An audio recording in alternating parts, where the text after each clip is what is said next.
Picture this. I'm standing on the rocky edge of the lake my family has used for generations, watching the HOA president scream that she owns the water I just legally bought, while I finish bolting a sign that says day use, $50, special events, $250. 6 months earlier, I thought my life had already hit rock bottom. My name is Ethan Cole, union electrician, fresh divorce, an accidental lake tycoon. And I had no idea that the real war in my life wouldn't be the divorce court. It would be the HOA across the water, led by one woman who decided people like me didn't belong within sight of her granite countertops. I'd inherited my grandfather's old cabin in Redwood Bluff, Montana, a beat-up 2-bedroom on 3 acres where the pine trees outnumbered people, and the loudest sound most mornings was loons calling over glassy water.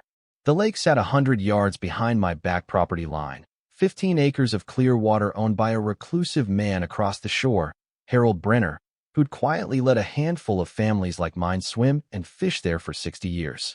I worked hard, wired other people's dream houses, came home, drank coffee strong enough to peel paint, and swam at sunrise. That was my church, my therapy, my one asset left after my ex took half my life and my favorite mug.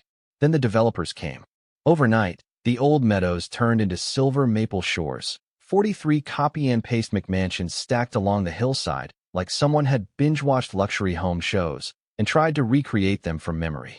Fresh asphalt replaced wildflowers. Landscaping crews rolled in at 6 a.m. to manicure lawns no one ever walked on, and $80,000 SUVs started doing 3-block pilgrimages to the organic grocery store. Front and center in this little suburban empire was Charlotte Kane, president of the Silver Maple Shores Homeowners Association.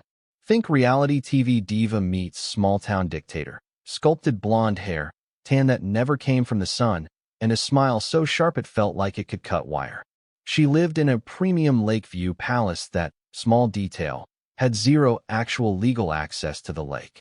The first time Charlotte appeared on my dock, I was dripping from my morning swim, feeling like a happy wet Labrador, and she arrived like a perfume ad with a clipboard. "Oh, you must be Ethan," she cooed, heels clicking on my weathered boards. "I'm Charlotte Kane, president of the association. We really need to talk about liability." The way she said liability made it sound like my very existence was a lawsuit waiting to happen. A week later, I walked down my family's path and ran face-first into a brand-new chain-link fence, concrete still damp, and no trespassing signs lined up like soldiers. My blood went cold. That path had been worn smooth by 3 generations of bare feet, and now it was sealed off by someone who'd lived here less than a year. I did what any stubborn working man with a grudge and a day off would do. I drove to the Summit County Records office, that fluorescent-lit graveyard of hope where paperwork goes to die. After hours of squinting at maps that looked like caffeinated spiders had drawn them, I found it. The lake was a completely separate parcel, owned by Harold Brenner, not the HOA, not Charlotte, not Silver Maple Shores. They had as much legal claim to that water as I had to her white SUV. But the file showed something else. Charlotte had already offered Harold $50,000 for exclusive lake access rights for her subdivision. $50,000 for the only lake in the valley, and the man who owned it, who, I later learned, was drowning in cancer bills. When I drove around the lake to Harold's side, his cabin made mine look fancy. Warped siding, lopsided porch, wind whistling through gaps. But his eyes were clear and sharp. "You're Joe's grandson," he said, looking at my hands instead of my face. "Got the same calluses." Over stale coffee, he told me about the chemo, the 70+ grand in medical debt, the insurance company playing its favorite game of "we regret to inform you." Charlotte had been calling nonstop, talking to him like he was a confused old man too simple to understand modern property values. Sitting at his rickety kitchen table, I remembered something my grandfather once told me about land you use openly for decades, how the law sometimes recognizes use the same way it recognizes ownership. Colorado, Montana, zoning, whatever, the principle was the same: prescriptive easement, adverse possession, all that. My family had been using that path and lake for 60 years. While I dug into property law and took pictures of Charlotte's illegal fence sitting 3 feet into public easement, she escalated. She hired a security guard, Nate Porter, a kid with a good union job and a guilty conscience, to stand at the fence and keep unauthorized persons out. She showed up in a golf cart that looked like a designer handbag on wheels, lecturing me about community standards and riffraff while I filmed everything. Code enforcement came. My measurements were right. Hers were not. They forced her to move the fence or pay fines big enough to sting. Watching her melt down while the county inspector wrote a citation was my first small victory. But humiliating a control freak in public doesn't end the story. It just moves you into the second act. Soon, everything in my life was under attack. Complaints hit the state licensing board accusing me of shoddy electrical work. Inspectors crawled all over my current hospital renovation job, led by Victor Hale, a veteran inspector who finally looked up and said, "Your work's cleaner than the code book. Someone's wasting our time." He pulled me aside and warned, off the record, that I had a determined enemy filing detailed, systematic complaints. At the diner, Nate admitted Charlotte paid him a bonus if he could catch me doing anything illegal. At HOA meetings, secretly recorded by my new ally, Ellen Price, a 68-year-old retired librarian who'd been fined once for painting her mailbox the wrong shade of white, Charlotte ranted about undesirable elements and cleaning up the lakefront. My name came up a lot. So did phrases like "people like him." The turning point came when Harold pulled out an old manila envelope he'd dug from his father's filing cabinet. Inside were mineral lease agreements from the 1950s with Frontier Basin Energy, paying to explore natural gas deposits beneath the very lake Charlotte was trying to buy for a song. The company had gone belly up decades ago, and the rights had reverted to the landowner, Harold. Geological surveys showed recoverable gas worth potentially a couple $1 million over 20 years, especially with modern tech and existing pipeline routes nearby. Sitting there with my hands shaking over yellowed paper, I realized this wasn't just about a swimming hole anymore. This was about life-changing money for a sick old man and enough leverage to finally put Charlotte in her place. Here's the part that still keeps me honest when I look in the mirror. I could have tricked Harold. I could have played dumb, offered to help, bought that lake and mineral rights for pennies, and walked away rich enough to buy out Silver Maple Shores and turn it into a parking lot. Instead, I laid it all out for him. Market value, mineral law, long-term revenue. He listened quietly, then laughed so hard he started coughing when he realized Charlotte had been trying to steal surface rights to land sitting on top of a fortune. We set up a partnership, Harold 60%, me 40%, and formed Redwood Bluff Lake Holdings LLC to lease the mineral rights, protect us from HOA lawsuits, and structure everything cleanly. My buddy Ryan Delgado, a small-town lawyer used to handling fender-bender cases, dove headfirst into mineral law. Ellen became our spy inside the HOA. Victor, accidentally, left regulatory guides in my truck. Harold's nephew, Liam Brenner, flew in from California expecting to help sell a fishing cabin and discovered he was heir to a gas field. Suddenly, I had a team. As we moved toward closing, Charlotte went from annoying to dangerous. She bombarded agencies with complaints about me, showed up at Harold's chemo sessions to warn him I was exploiting him, and even cornered Liam outside the cabin with an $85,000 cashier's check and forged documents she claimed showed Harold had already agreed to sell. Liam recorded everything, her offering extra for his personal inconvenience, pushing papers pre-signed with a fake version of his uncle's signature. When that didn't work, she filed an emergency injunction through her high-priced attorney, Gregory Shields, claiming Harold was mentally incompetent and needed a court-appointed guardian to stop the sale. Closing day at Summit Range Title and Escrow felt like walking into a courtroom drama. Gregory showed up in a suit that probably cost more than my truck, waving a psychiatric report from some rent-a-doctor who'd spent 5 minutes with Harold.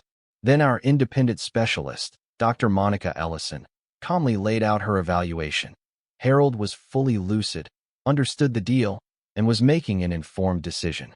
And then Harold himself rolled in, chemo weakened but burning holes through Charlotte with his eyes as he told her, in front of everyone, that he was tired of being treated like a fool by someone who thought old mountain men couldn't read contracts. When Charlotte screamed fraud and elder abuse, Liam hit play on his phone, filling the room with her own voice offering bribes and bragging about forged signatures. The silence after that recording ended was the kind you only hear in churches and courtrooms. Even Gregory started packing his briefcase like the building was on fire. I added one more little surprise. I mentioned the mineral surveys and the $3 million in potential gas revenue she tried to buy for 85 grand and some fake sympathy. At 3:47 p.m., Harold signed the last page, and Redwood Bluff Lake Holdings LLC officially owned the lake. We drove straight there, posted tasteful wooden signs. Private property, Redwood Bluff Lake Holdings LLC. Day use permits required. $50 per person. Special events. $250. I'd barely tightened the last bolt when I heard the whine of Charlotte's golf cart and the rumble of 20-plus angry HOA members marching down like they were storming a beach they'd seen in a brochure. They set up chairs, umbrellas, coolers, kids, music, a full-scale occupation. I hit record on my phone and told them calmly that permits were required. Charlotte called it extortion and told them to ignore illegal signs. That's when Ellen arrived, coffee in hand, and calmly announced that the lake had never belonged to them, that we'd bought it fair and square, and that Charlotte had tried to cheat a cancer patient out of millions. The word millions moved through that crowd like a shockwave. Right on cue, Rachel Kim from the Redwood Bluff Chronicle showed up with a photographer, asking Charlotte to comment on allegations of forgery and bribery. Charlotte snapped, lunged for the camera, and ended up half in the water, hair fried, sunglasses sacrificed to the lake gods while the photographer caught everything. When Deputy Logan Reed rolled up in his cruiser a few minutes later, I handed him our deed and permit paperwork. He confirmed the property was ours, told everyone without permits they were trespassing, and watched as Charlotte's crowd scattered like pigeons. The cherry on top? Her golf cart was still parked on our land. That'll be $50 for a vehicle permit, I said. She screamed something about hell. I smiled and told her she'd been living there for months. I was just enjoying my view. The fallout was brutal, for her. Rachel's article, HOA President Attacks Reporter Over Lake She Never Owned, went viral. Our harassment suit stuck. Charlotte ended up with a restraining order, 25 grand in damages, 6 months probation, and 200 hours of community service cleaning public restrooms. Her McMansion sold at a massive loss, and she disappeared to some city where nobody recognized her from YouTube. Under Ellen's new leadership, Silver Maple Shores turned into an actual community. Potlucks instead of petty fines, neighbors instead of enemies. As for the lake, the mineral leases now fund Harold's complete medical care, and then some. His cancer went into remission. Our partnership with wildlife agencies restored wetlands, tripled bird populations, and turned the place into a model of conservation plus business. Permits and premium events bring in steady income without turning the shoreline into a theme park. My electrical business exploded once word got around that I was that lake guy who stared down an HOA tyrant and won. Rates went up, bookings stacked months out. Every year we host a free Lake Legacy Day, with music, food, school groups, and tours led by Harold, who tells kids about the old days and how greed almost ruined something priceless. Sometimes at sunrise, with mist curling off the water and eagles circling above, I think about Charlotte. In a twisted way, she forced us to discover what we really had and to protect it the right way. Without her, that lake might still be an unmarked gem sitting on top of buried treasure no one understood. Instead, it's secure, thriving, and bigger than all of us. So here's what I keep turning over in my head, and what I want to ask you. When someone like Charlotte uses rules, money, and fake community values to push working families off land they've loved for decades, what's the right way to fight back? Where's the line between smart revenge and going too far? If your HOA tried to steal access to water your family had used for 20 years, would you walk away for the sake of peace? Or would you burn every spare ounce of energy to stand your ground and call that justice?